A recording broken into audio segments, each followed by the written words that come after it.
Welcome back to XIM Data for another video on what DPI should you use. Now we're gonna discuss what DPI you should most likely be using with XIM Apex. Now XIM Apex is a complex device and a lot of things are in play when it comes to the DPI you choose. Now I personally, through my experience, I've been playing with 3000 DPI. I went to 12,000 DPI, then I jumped to 16,000 and now 20,000 DPI. So based on that, I am going to be recommending high DPI. So first things first, there are three effective sensitivities you have. You got your mouse DPI, you got your in-game sensitivity, and you got your XIM sensitivity. Now you feed XIM your maximum DPI, your maximum in-game sensitivity, and it puts it out as a HIP and ADS. Now when you use a high DPI, you effectively lower your XIM sensitivity values. And when I say that, you should be playing at sensitivities between 1 and 50 only with high DPI. Now if you do decide to use a lower DPI, I will be recommending you to stick with a XIM sensitivity between 1 and 50. So I use a high DPI and my sensitivity ranges from 1 through 10.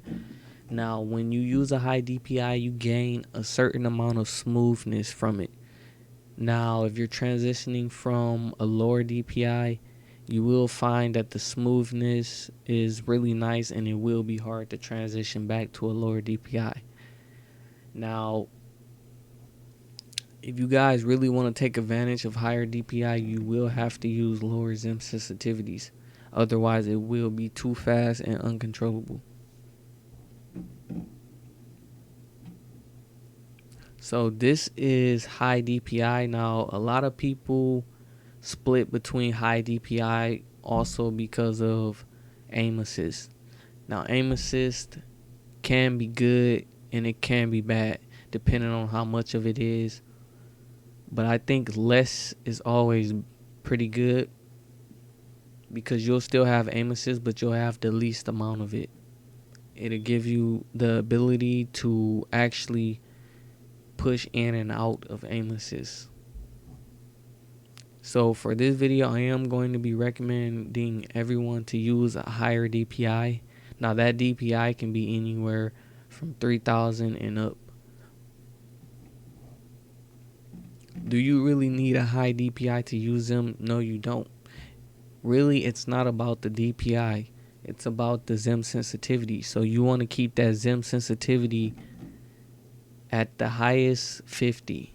Because when you start to go over a XIM sensitivity of 50, you will start to experience negative effects like jitter, loss of micro aim, precision, things like that. It'll get a little jittery and whatnot. So you guys definitely want to stick with a sensitivity between 1 and 50. 50 being the highest and 1 being the lowest. Or actually you can go below 1 as long as it's below 50. So that's my analogy on what DPI most people will or should be using. Stay tuned for another video. If you like the video or if it helped you, please like, subscribe, turn on notifications, and stay tuned.